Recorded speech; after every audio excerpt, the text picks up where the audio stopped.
Hello बच्चों, कैसे हो? उम्मीद करता हूँ अच्छे होंगे। मैं ललन कुमार YouTube के माध्यम से 11th और 12th के सिलेबस का फिजिक्स पढ़ाने आया हूँ। फिजिक्स का हर एक चैप्टर बेसिक से स्टार्ट करेंगे और अपर लेवल तक ले जाएंगे। ये लेक्चर सभी बच्चों के लिए हेल्पफुल होने वाला है, चाहे 11th में हो, 12th में हो, या नीट का प्रिपरेशन कर रहा हो या IIT JEE का प्रिपरेशन कर रहा हो। सभी के लिए ये लेक्चर फायदेमंद होने वाला है। चैनल का नेम है मोमेंटम फिजिक्स 47।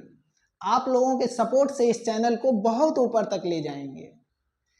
फिजिक्स शुरू करने से पहले हम लोगों को फिजिक्स में यूज आने वाला मैथमेटिक्स पढ़ना पड़ेगा।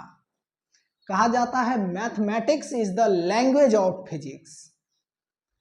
Mathematics is the language of physics.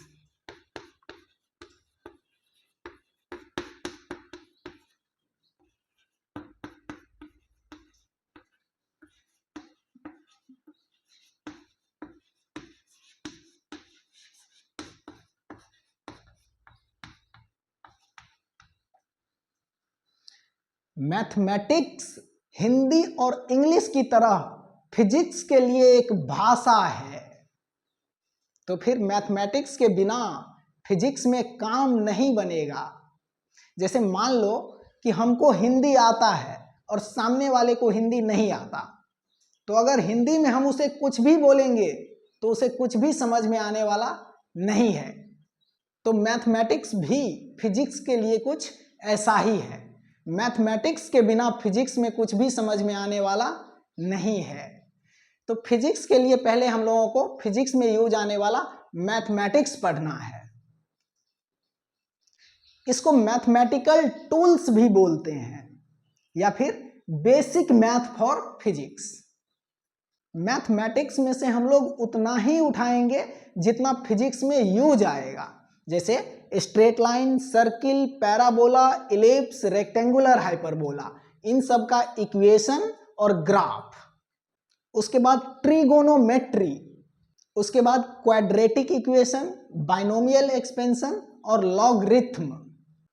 उसके बाद ट्रायंगल का कुछ प्रॉपर्टीज है, और फिर लास्ट में दो बहुत इंपॉर्टेंट टॉपिक, डिफरेंशिएशन और इंटीग्रेशन।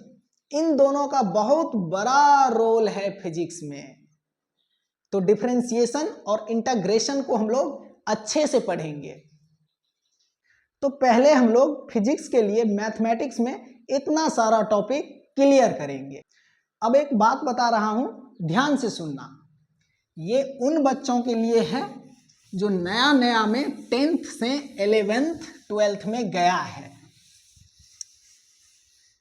जब स्टूडेंट 10th से इंटर में जाता है, 11th एंड 12th, और इंटर में आने के बाद साइंस रख लिया, तो इंटर में साइंस वाले ज्यादातर बच्चे का मेन टारगेट या तो नीट होगा या IIT JEE होगा। इसका मेन टारगेट या तो नीट या IIT JEE।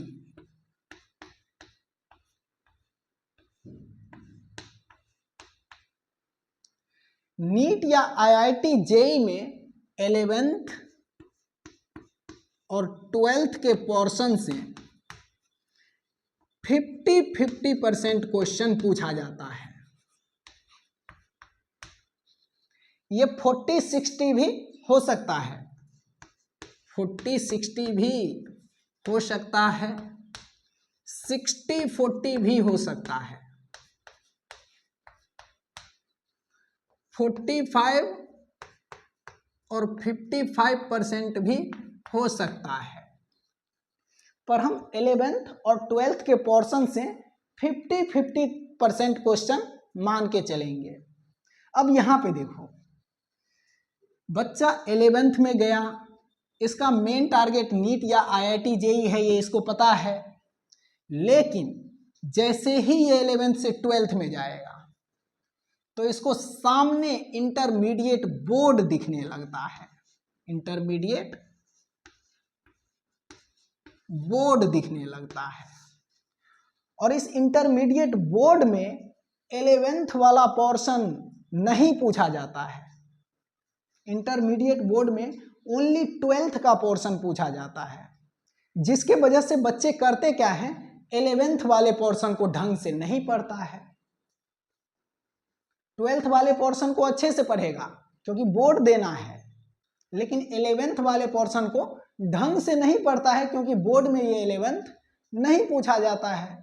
लेकिन वही बच्चा जब बोर्ड से निकलने के बाद अपने मेन टारगेट के तरफ देखता है, तो यहाँ पे देखो 11th का 50% रोल है, और जब यहाँ पे आएगा तब वही बच्चा अफसोस करता है कि हमने तो 11th को वहीं पे छोड़ के आ गए हैं। जिसके वजह से होता क्या है, नीट या IIT जेई में ड्रॉप पे ड्रॉप, ड्रॉप पे ड्रॉप, ड्रॉप पे ड्रॉप लेना पड़ता है।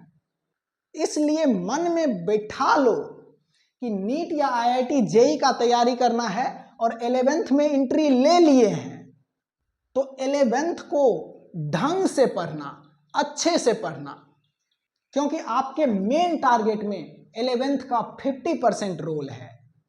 ये 11th वाला पोर्शन बोर्ड नहीं पूछता है तो क्या हो गया, आपके मेन टारगेट में तो 50% का रोल है ना 11th का, तो 11th को ढंग से पढ़ना। मैं अपने 6 ईयर के एक्सपीरियंस से बोल रहा हूं कि जब बच्चा 11th और 12th में रहता है तो उसको सामने इंटरमीडिएट बोर्ड दिखता है और बोर्ड में 11th पूछता नहीं है, जिसके वजह से बच्चा 11th को ढंग से पढ़ता नहीं है, और 11th को ढंग से नहीं पढ़ने के वजह से मेन टारगेट में ड्रॉप पे ड्रॉप, ड्रॉप पे ड्रॉप लेना पड़ता है।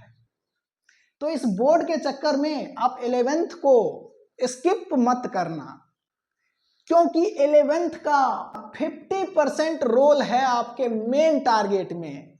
यहां पे दिखता है 11th का पावर।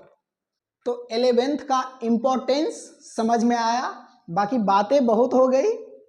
अगला वीडियो फिजिक्स के लिए बेसिक मैथमेटिक्स के ऊपर आएगा, जिसमें हम लोग स्ट्रेट लाइन का इक्वेशन और ग्राफ पढ़ेंगे।